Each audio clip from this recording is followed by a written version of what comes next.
share. Right. Bob Miller, I'm the Chief Operating Officer of Global Data Systems. We're an MSP, MSSP in Lafayette, Louisiana. 130 employees, 30 plus million in revenue. Degly Mendez, CEO of Avanzar IT Systems. We're based out of Southern California, LA, Pasadena area, and we're a white glove boutique MSP, and our main focus is small to medium-sized businesses. I'm Tricia King. I'm Director of Client Success for an MSP. We're about 40-ish when it comes to FTEs, and then we also have contractors that we work with overseas. Love it. So we intentionally picked a panel that I respect all of you when it comes to security quite a bit, but also the different sizes. It was important for us to make sure we really have good representation on all MSP sizes. So what I'm going to do, I'm going to ask a bunch of questions I've got, and then I'd love to hear questions from you. These are three people I think you could just sit and listen to probably all day. So please be thinking up your own questions or ask as it relates. So my first one, and Tricia, I'm going to start with you if I may. What does good cybersecurity leadership look like to you? Telling a customer that you disagree with them. Sometimes you have to be adamant, right? But you also have to do a little bit of socializing in with your customers. You need to explain why. So it's our job to educate our customers. And when you do a really good job of educating your customers, and that includes what is the risk, what is the remediation, and how much is that going to cost, and how do we budget, how do we fit that into your budget, and make that work so that you have a secure or more secure environment, right? It's never completely secure. For me, that's what I think. Love that. How about you? Same question, Bob. For me, good security leadership starts internally to our own organization, right? So we spend a lot of time on our security culture inside of our organization, so that we run through all of the controls. We have systems in place, layered defenses.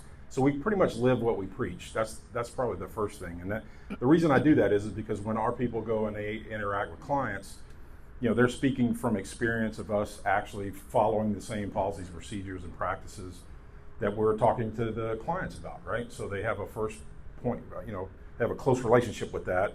And it makes it much easier, and it makes it more genuine and authentic when they talk to clients. So it starts there, and then, like everyone says, the trick has always been how to get clients to be emotionally engaged in security as a strategy, an IT strategy. And we all know that that's the thing that we have the most trouble with, is the people who are the decision makers. Their math is, when it relates to security, is 1 + 1 is too damn much. So, when they're doing that kind of math in their head, you have to find ways to change the dialogue, and that's where education comes in, and working with them to understand the strategic nature of what it actually means. So, yeah, I'm going to echo both Tricia and Bob. Practicing what we preach is really important, and also the education part. And one of the things that we try to do as a company and as a service to our clients is making sure that they understand, especially the C-suite, understand that has to come from the top down. We cannot. They really need to be engaged and invested in the process. And because without them, whatever policies and procedures that we set in place are not going to be taken seriously. And again, it cannot be bottom to top.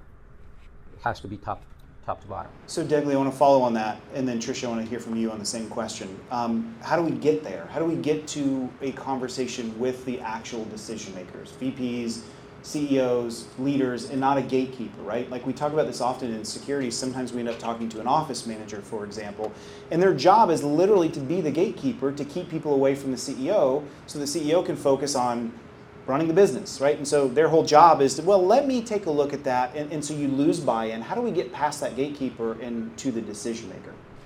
Well, I got to say that we've been lucky as a company because most of our client base has come through referrals through word of mouth. And these are clients that have been with us for 20 years. So those conversations are a lot easier for us because they know us, they trust us, and when we acquire a new client, most likely that client came as a referral from another client that has been with us for 15 years, right? So we already have a foot in the door, and they already trust us in that regard. So I don't know if I can specifically answer to your question because part of the job has already been done for us. Yeah, well, and that gets to what you mentioned about being a boutique. Mm-hmm. You are, I know you're a relationship builder. That's your superpower. So talk to us a little bit about that. You know, and I hope I don't offend anyone here, but the way I've been running the business and the way I have built the culture in our company is that we approach things from, you know, we all have to make money. I mean, there's no ifs or buts about that. And we all want to make money. But whenever I talk to clients, existing clients or new clients, I approach things as, you know, as I'm talking to a friend, right? As I'm talking to, you know, another small business. You know, we're a small business. So I put myself in their shoes and I approach things in a very empathetic way and start building that relationship. And as a result of that, you know, it's been quite successful. And you know, and whether, you know, we start making a lot of money with a particular client or not, that relationship, it's going to last a long time. That client is going to be with us for many years. How about that? Tricia? I would say for us, it starts in the sales cycle. All right, so right off the bat, I think that's one of our differentiators is that we do a really good job with strategy within our customer environment, whether it's infrastructure with the VCIO or if it's security related with CISO services. So we kind of set those expectations right up front. And then the next thing that we do is during the onboarding process, and we let everybody know right up front in the onboarding process that we can't do our job if we don't understand what your business objectives are and how we can help technology align to those business objectives. So we have a lot of conversations, and we have a separate conversation with the leadership in that organization during the onboarding process that does not have a technician at all as part of that meeting. And we have a set of questions that we're using that are specifically designed to understand how their business operates, what's important to them, so that we can actually get in there. And often we'll have conversations with organizations and they can't get beyond your My IT vendor, and they're not really looking at us as a strategic partner, and so they can't really give us business objectives in the beginning. So you have to kind of glean that. And we have a set of questions that we ask during our onboarding process with our VCIOs, and they're designed to learn more about the business. And we do it that way because I believe that you get pushed down to the person you talk like. So if they're working right off the bat with a technician or that's their biggest involvement, they're absolutely going to get pushed down to the office administrator. So we do try to get them in with higher level people right off the bat. So we're having those conversations right from the beginning. Are there certain things that you say, or how do you get to that higher level conversation? What's the mechanism you guys have to get there?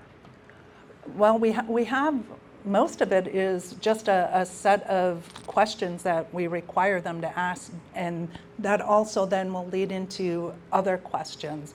When we go through and we're continuing that process, then we have our VCIO tool that we're using, and it does a really, really good job of going in there and identifying risks and rolling them up into recommendations, which then we can align and talk to business objectives and show how all of that works together. So it sounds like you have, I'm grilling you, I realize, No, but I'm that's so fine. interested. So it sounds like you have a very organized and methodical process for Yes. VCIOs or whatever that role type is.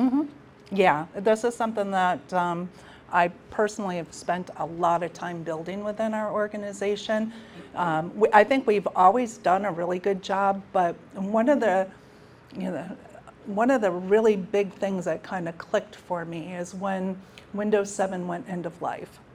And that year, and probably about 6 months to a year afterwards, we had one of our biggest growths because we were talking with people where their IT vendor had told them, a month or 2 months, you have 30 workstations or you have 50 workstations that you have to replace because they're not compatible with Windows 10.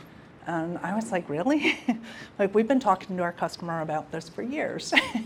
They knew it. We budgeted for them. They knew, and we set it up so that they were replacing things. And, same thing with Windows 11. We've been, it's all the way down to that level of lifecycle management, helping them budget their IT. And, but that whole Windows 7, it was, I guess I kind of thought everybody did it that way. But that was a pretty big eye-opener, and so we really focused very hard and kind of used that as a differentiator going forward. Love that. How about you guys? Yeah, I mean, our demographic's a little different than SMB, right? We're an enterprise player, so it's usually 250 employees or more and at least 5 sites or more. So we deal with kind of, usually the companies we're dealing with have a real CIO. So the one thing they don't like is when a virtual one tries to come in there and tell them what to do. So it's a little bit of a different relationship with them. But we still supply, what we do is we just supply them expertise so that they can use our people to be able to flush out some of the more harder tactical things they need to do to kind of improve their security maturity level. And that includes, we have a full customer experience group who works with them on a weekly basis. So we have somebody assigned to them personally, working with them every week. They're the same people who put on our executive business reviews and review telemetry that's coming out of their networks. So we start building the relationship by going into it saying, look, you're a CIO, what goals do you have? And then we'll supply SME information about how to get there so that they can budget for it. And then we have a customer experience crew that's working with them weekly to keep them on pace, right? Because they're typically not everyone's got really good project management skills. So even though they set these goals out and the CIO does that, he may not or may not have the horsepower internally to help run that project. So we try to fill that gap too. We have project managers that we assign to their account as well. So we can help them plan it out. We can help them get ready for it. We can help them budget for it, and then we can help them implement it. Yeah, great. So another question I had, I've got maybe 2 more and I'd love to hear from you all. The other question I had was, we sometimes see a lot of conflict that comes in our sales and in our just account management process with clients, because we have VCIOs who probably should be focusing on technology strategy, but oftentimes they come out of a sales role. And so oftentimes you see them, they don't know how to talk technology strategy. They don't know how to talk about things that get the client, the decision maker, to say, that's a conversation that matters to me. That's something that affects me from a risk perspective. Instead, it's sort of, I'll steal an Alex Farling quote, knock, knock, knock on the door, here I am here to sell you something. And they sniff that out, right? Mm-hmm. We've had this as a problem for a while. So Tricia, I'd love to start with you, and then Degly, you next. Can you talk about how you solve for that conflict of interest problem? Part of it is making sure that you have clear lines with accountability, who's accountable for what. The other thing on there is so we call them client success managers, but they're actually technical account managers. So my team of client success manager, they actually started, every single one of them is managed, kind of worked their way up, and they've managed the service desk, they've managed the NOC, after a period of time, right, they don't want to stay up late at night and solve those kinds of problems, and they come to me then. But from there, they're learning, and when the VCIO, the way we have it set up is that the VCIO creates the strategy, and it's the client success managers. It is their responsibility to make sure that that strategy gets executed. So the VCIO does some level of selling, but they're not accountable for that where the client success manager is. So we have very clear lines. We have, and we did this once we started with the vCISO roles too. We needed to have very clear definitions of what a VCIO does and where the line is drawn between that and a vCISO, because customers always say, oh, aren't you do my security, right? So having very clear lines of responsibilities on who's accountable for what, for us, that kind of has really helped. Love that. Degly.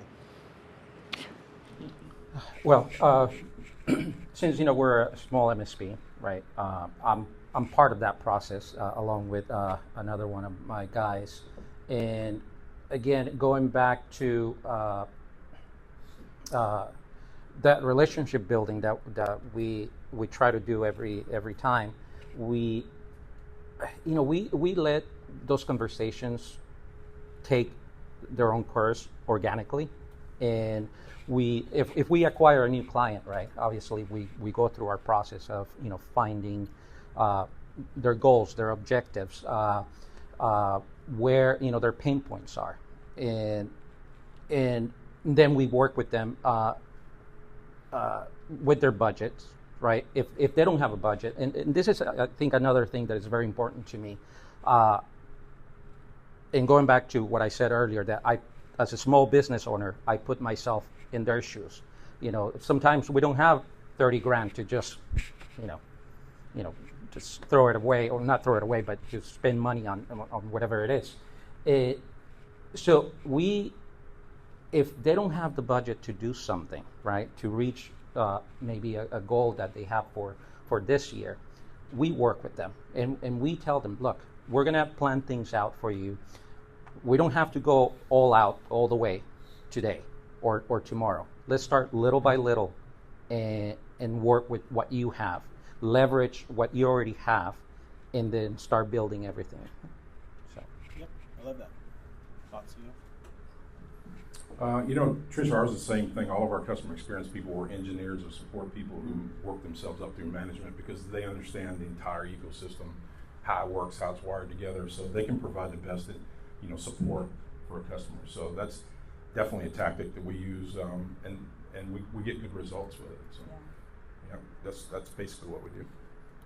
That's the shortest answer I've ever heard you give anything. Well, they covered it. Yeah, I Covered love all the it. good Great. stuff. So last question, and then audience time. When we think about cybersecurity, integrating that in is really difficult. It's difficult because the client doesn't always, they've always thought we've done it for them.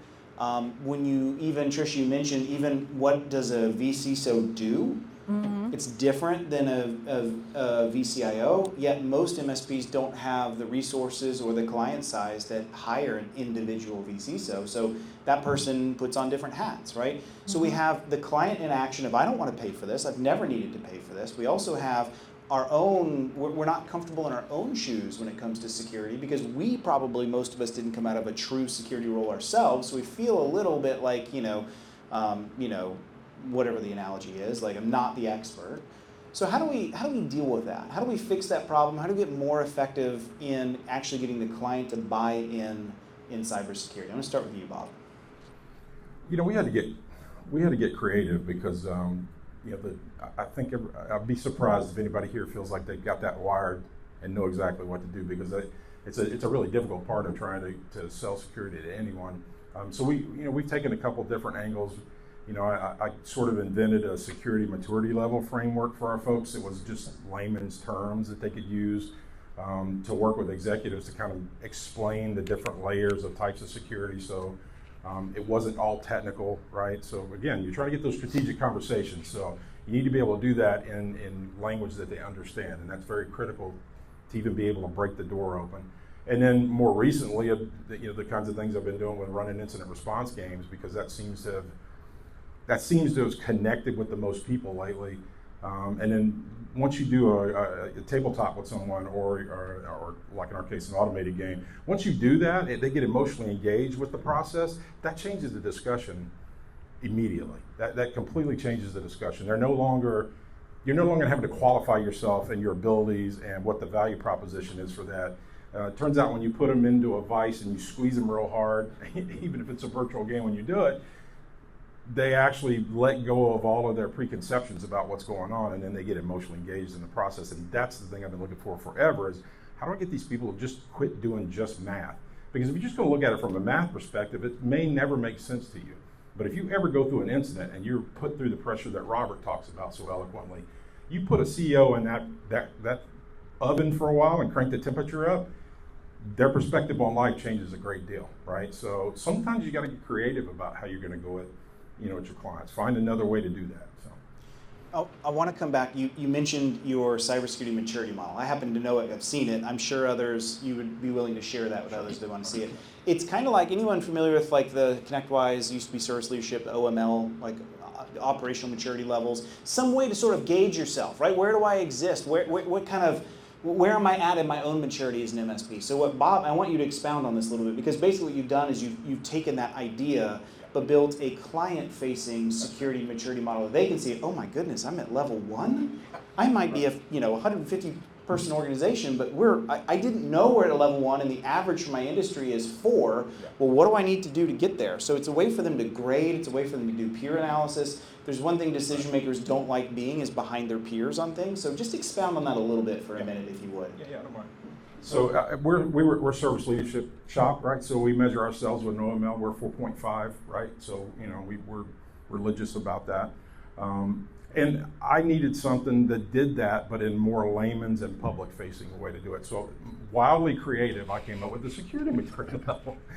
Not really a huge stretch, right? But the reason I did that is because everybody in this room knows what that means automatically, right? Because if we know what an operational maturity level is, a security maturity level is just how are you relative to the universe, where are you at in your maturity as an enterprise, right, as a client. And it really simplifies things like, okay, well, MFA, obviously, is that in your mix? Yes or no? Immutable backups, is that in your mix? Yes or no? You're doing zero trust? Yes or no? It's a form of heat mapping, but with easy language for them to understand, right? Because again, the technical people that are supporting an enterprise, they understand it. They know that, hell, they've probably been beaten on the C-levels forever to try and get engaged in the process, right? So what's always been missing is a way to talk to them and make it easier for the C-level people just to see where they stand. And then it's always important, the reason the OML is so important to us as MSPs, right, is because we can measure our improvement over time, right? Are we improving ourselves operationally over time? That means you're measuring relative to yourself, which is just as important as measuring yourself against others. Can you see yourself improving? If I tackle this problem, do I have a vulnerability management system? Once you put it in place, how does that change the equation for you from a security maturity level? It works basically the same way. It's just got all of the possible layers of defense explained in common language so that your salespeople, the reason I did it is I had salespeople and account managers meeting with customers and didn't have a good vocabulary to use, right? They just didn't have any kind of common calculus to do this with, because you have to train your account managers, and they're not technical, but you got to give them some tools to work with, because they're the hookers and you got to be the fryer, right? When they hook them on, you got to bring them back in front. You're not going to get that chance if they're not able to at least use a common vocabulary. So that really is what the security maturity level provides. Yeah.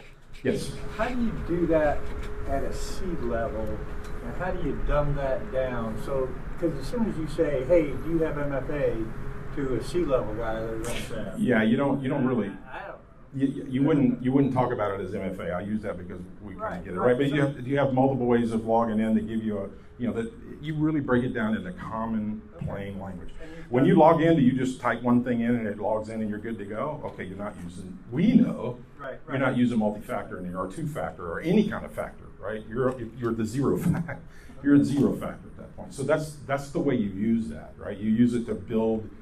And I built it because I wanted people to be able to reuse it besides ourselves, because I think it's a good tool.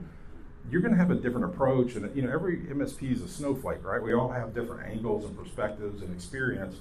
You just need to take the basic idea and then make it work for whatever your demographic is. In Degly's case, it's a lot of law firms, right? You do a lot of law firms, is that correct? So the vocabulary you have with a law firm is a lot different than you would have with somebody who builds furniture, right? Has a huge manufacturing facility. So You just got to tune it, right? But it's just a concept, and it gives you a starting point and language that you can start from, and then work into whatever complexity you want. So. Also, these end clients, furniture or whoever it is, they are using MFA when they are accessing their bank or anything. So they understand the concept. I would tell you that the C-level people who are running these companies aren't doing jack. They've got other people that do that, and they use MFA. So you know what I mean? Because they don't, again, they're sitting at the top, they're working at a 30,000 foot level. Now, I'm going to be honest with you, the number of CEOs I've met who actually knew how to get into their own checking account was a minority. Usually their wife was taking care of it or somebody else was. Right? I mean, so I would say don't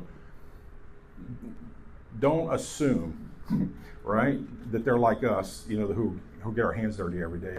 You need to assume that they're not and prove that they are. If you come at it from that angle every time, it's going to be a much faster conversation. The same question back to you. That original question of security, how do we bake that in, buy in, all of that? Most of what we do is more along, we do a lot of planning and socializing with our customers. So when we bring them on, we often have customers that will, they don't want to pay, right? That's really expensive to move forward. And most of the time our response to that is, yeah, I get it. Maybe we can't get that into the budget this year, but I think it's really important for you. So I'm going to bring it up every time we meet. So I'm just going to let you know now. I think this is very important that you move forward with it. It's so important. I get that you're saying no or maybe not now, but we're going to continue to have the conversation. But we also try to have a little bit more of a conversation on business impact, right? So most customers they care about security, which means I have things I have to protect, or they care about availability, right? My things can't go down, or maybe, they don't even have an office, so what they care about is efficiency. It usually falls into those buckets.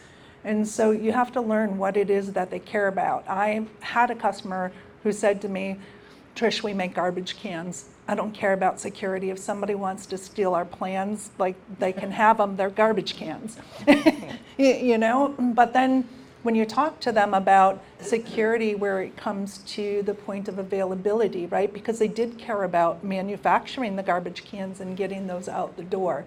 And so understanding what it is that is important to them, and then changing that conversation to how it fits into what they're concerned about, I think helps.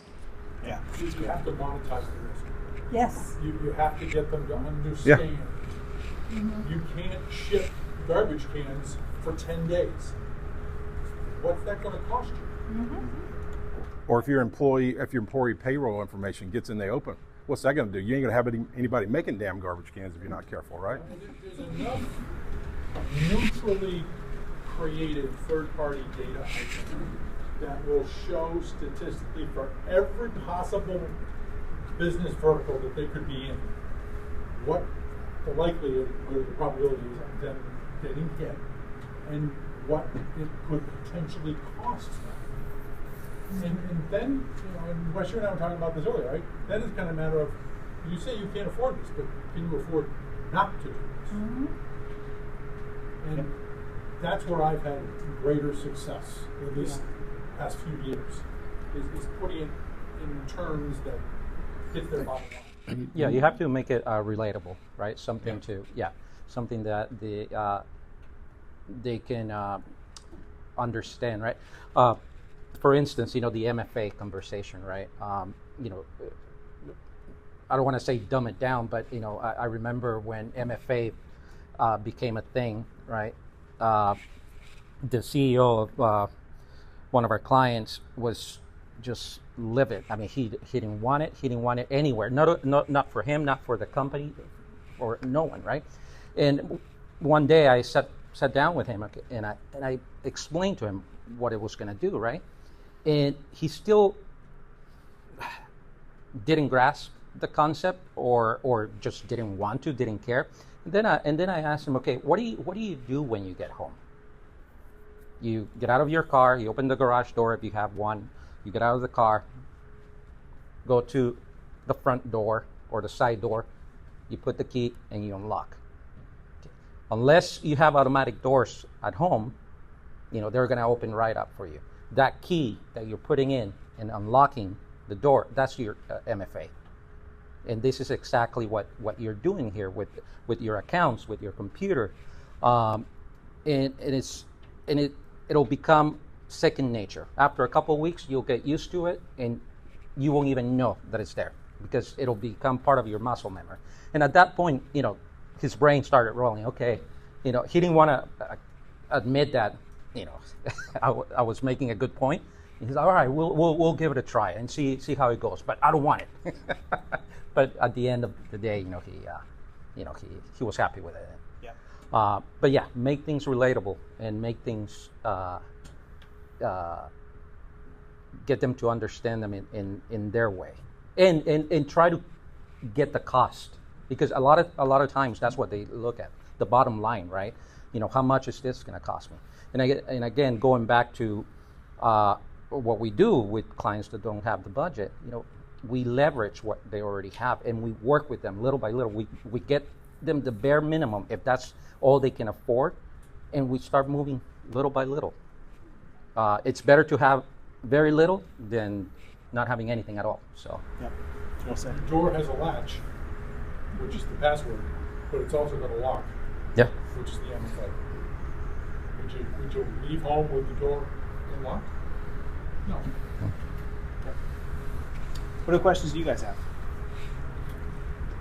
How do you deal with the clients that are not as hung up on price? They're more hung up on, but what is the likelihood of this happening to me?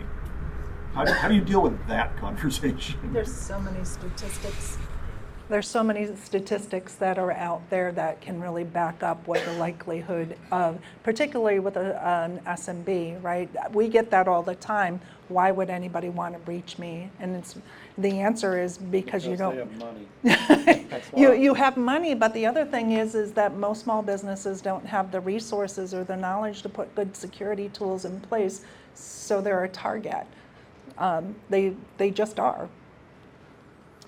And I'll play a panelist role for a minute. Does anyone know what the average salary of a Russian citizen is in US dollars?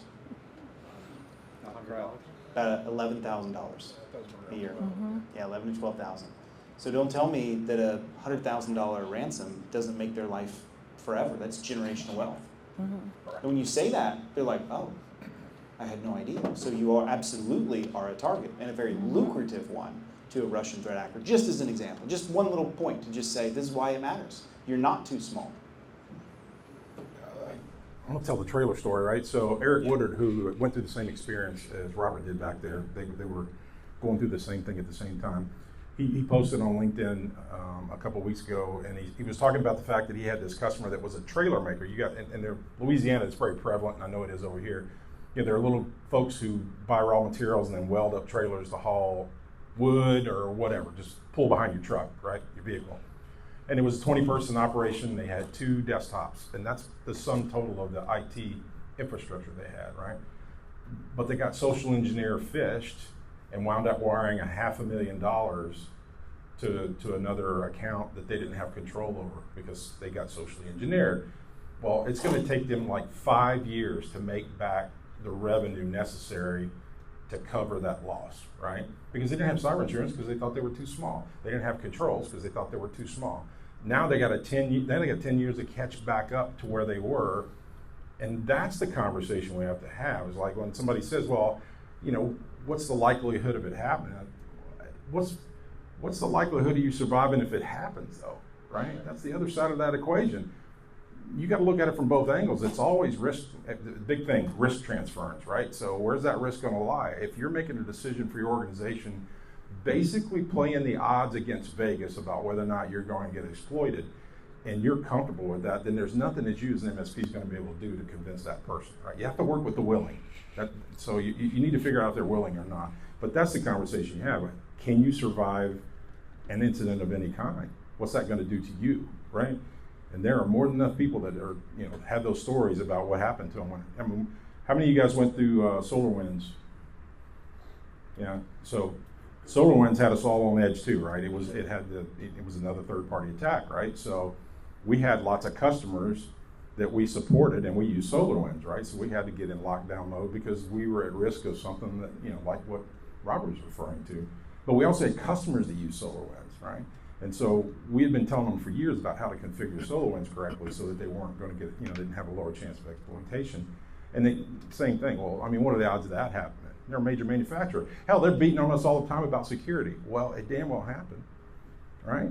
If the federal government can get their ass handed to them, you can. So what's it going to cost you? And some of them were medical, were health-related companies. So you just got to get past. To me, that's like playing games with the customers. If they say, well, what are the odds of that happening? Well, what are the odds of you getting hit by lightning? But I bet you don't run outside when it's lightning with a golf club. Because you got more damn common sense than that, right? Well, that's all we're talking about here. I'm not saying you have to spend $1 bazillion, but you can do simple things, EDR, multi-factor, cyber insurance. These are not things you have to. Change management. How about a device inventory and a change management, which costs you nothing? Yeah. Get a damn device inventory organization. Get a change management process in place. Get a network map in place. Those 3 things you don't have to pay anybody for. Do that. If you'll do that, you're better off than half the people out there, over half the people out there that we service. So it's break it down into its lowest constituent parts, right? I call it punching them in the nose reality, right? I'm just telling you, if you don't know what devices are on your network, I don't care how much damn money you spend. It's just not going to happen, right? I mean, I'm sorry, don't waste your time, right? You can change their perspective. That's really what it comes down to, right? You have to be able to build, you got to get that rapport with them. I mean, I think that's what Tricia and Degly are really emphasizing because the client base they deal with, they have the ability to build relationships, right? And get past that layer of, I don't want to pay for anything. You've got to get past that layer of, I don't want to pay for anything. And it isn't always technology. No, it's not. You're 100%. Process. That's what I talk about change management. We'll give our change management process to somebody. You don't have to do business with us. If you don't have a device inventory mechanism or change management or a routing map, we'll help you do it and give it to you. You just need it, right? It's like if I let you leave the room without that in your hand, I feel almost negligent about what you're doing to yourself, right? It's not like, oh yeah, I just handed you the bullets and the gun. Not my responsibility after that point. Well, yes it is, right? So sometimes you need to do something for free for them that's of value and give it to them to try and make them understand you're really there for the right reasons, right? And we have lots of little things that we can do like that to hand them that. So they walk away with something. Every meetings, they walk away with something that they can use. Yeah. We had a customer that was really worried about payroll fraud, right? With all these articles about somebody bit on an email that says I want to change my bank and everything else, and they didn't have money to spend. So they put a simple process in place. Yes. That every employee needed to provide HR with their personal email address. And if ever a request came in to HR for any kind of a process change, the company was going to email the individual at that personal email address that they then had to acknowledge it came from. No technology involved. Yeah, and it's 100 times better than nothing, right? One of the things that I always use and I try to educate clients on, the 3 pillars of cybersecurity, right? People, process, technology, and I emphasize on the technology part. That's is the 3rd pillar, right? People, process, technology, and what that tells them, or what I try to tell them with that, or make them understand, is that technology comes last, right? And if like you said, if something that you can give out for free, right, that doesn't cost you anything, but will serve the purpose, will do the job, start with that. That's the process, like you mentioned, right? Train your people, right? Put policies in place. That's part of the people pillar, right? Make them part of the solution. Yep. So we have time for 1, maybe 2 questions. So who else wants got one for us? How do you deal with customers that are invested with you and have gone through like the hoops of evolving into the new tech to help them keep them secure, but then they get to a point where they're fatigued with all of the added features that can. Who wants to? Yeah. One of the things that we did was we started to white label. So we have a security awareness tool, we have an EDR tool, we have a SIM, we have all of these different tools, but we never give them a product name. And what that allows us to do is to very simply swap it out on the back end. So our customer base, our ICP is probably around 30 to 300, and most of them don't really care what's there as long as it's there. So it's a lot easier for us to kind of swap it out. We also have conversations with them about how often the security landscape changes. We've kind of heard about that a lot today, what it was like 5 years ago versus what it is today. And so explaining to them the difference of how things were. So one of the conversations that we're having, so having an MDR is mandatory at our organization when we bring on new clients. But that was a shift that we made. It's not mandatory for clients that were already there. And so having that conversation and explaining to them, this is why you need to have MDR in place. And we talked a lot about it until we came up with the story of the reason why you need MDR instead of EDR is 15 minutes, right? And that's literally the difference between having a SOC on the back end versus our service desk. It's 15 minutes, and what can happen in 15 minutes. So those are some of the ways we handle that. I didn't really hear the question. Yeah, that's fine. That's why. Yeah, what we do is it's very similar to what Tricia's talking about. Our product names, we build our own product names, and we let everybody know that hardware independence and software independence, that's going to change all the time, right? So they're buying a version of our product, whether it be, managed desktop. It's managed desktop, version 1, right? We version it, and if we improve it or add features or whatever, well, that'll be version 1.2 or 1.3 or 1.5, and we don't try to go back and change everyone. We just let them know what the new features do, and that everybody who signs up new, and you have a chance to upgrade. So you can plan for an upgrade to go from 1.1 to 1.5, right?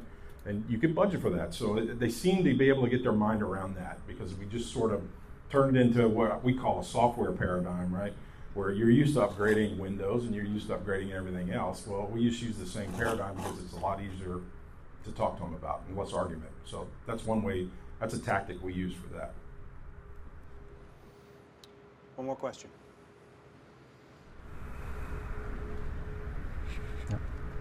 They're worn out. We got one more? No. So let me ask you this, because as you say, things have changed drastically. And when we started an MSP, all there was a help desk and good support. Yeah. But now we have to do cybersecurity. So how do you get your people, your help desk people, to say, oh, look, here's someone who, there's 933 failed login. Probably just fat fingered it. It's probably nothing, right? So how do you get those help desk people to go to the point where, okay, now let's think about it to hand it to the security guys, because they don't seem to have, the help desk people have I got to get them going first. That's my first job. I got to get that client back up and running as fast as I can. The security guy goes, well, wait a minute. I need to look at this and see what's going on here, because it may be an issue. So Yeah. how do you? Yeah, I can tell you, we don't leave that in the hands of humans, right? So we're running logs on everything across the board through our SIM. We have a SOC, so we have our SIM and our SOAR, right? And we put just a metric ton of automation in the. We built our own middleware, so all of our systems have bidirectional data flow between them, right? So we can actually say, oh, well, somebody's doing something over here. Well, wait a minute, they didn't really purchase that, or they don't really have that. So what's going? We have the ability to draw those business rule conclusions. And so we minimize the amount that our service desk or our NOC has to think about. We want them to think about what they're really good at from a subject matter expert, but the telemetry from all of that's going on is under constant surveillance, through our SIM and SOAR and our business rules that are part of our middleware. Systematizing things is the only way to ever get them to be consistent time after time after time. And from a training standpoint, you save so much money if you will invest in doing that to some level. So, systems like Roost and others that help you do automation between systems, it's as an MSP, you should not even be thinking about it. You should just go do it, because it's going to help you from a training and a resource allocation standpoint for years to come. Once you put it in place, you just get paid back forever. And it allows you to scale. So that's another thing that's important for us, right? There's not enough people to just keep hiring endlessly, right? So how do you deal with that? Well, you try to systematize as much as possible. I can tell you right now, we wear ConnectWise out. We make ConnectWise do things it's not even designed to do, right? Because if I can get it to do that, then I don't have to have a human doing that, right? So it's doing things. We're never even going to tell them what we're doing with half that software, because I think they'd turn it into a product and it'd be an add-on and have to pay for it. So, but that's the way to do it. You know, use those systems to your advantage so that you can get consistent results and you don't have to depend on humans calling the ball on that every time. Yeah, I would agree with that. And until then you have to have really good process built into your help desk. So with the process, we try to change the conversation a little bit. So when an incident happens, we have processes. We have what we call a data loss process, right? So there's a lot of different events that could occur that would result in data loss. And so if there's any chance of there being data loss, there's a data loss process for that. So we try to keep it very, very simple, where we can cover a lot of different areas too. So they know, you know, even if it's getting to them because somebody's called them and there's not other tools or things like that are in place to recognize it, you have to have SOPs. You have to train on them. You have to retrain on them, but you also have to keep it simple and to have as few of those as possible that are going to cover multiple events. Also, make sure that you allocate time to do tabletop exercises with your entire team, because that will keep that synergy, and that will keep everyone in sync. Because if the left hand doesn't know what the right hand is doing, more problems can arise from that. So Yeah, I can't believe I didn't say that. That's Well, great. that will have to be panel part 2. Design a good panel with relevant time, which we are out of. So, Trish, Degly, Bob, thank you all. Been fantastic. They're going to be on the cruise and be on the rest of the day. So pull them aside, ask them some more questions if you want to. Thank you all so very much. Thank you.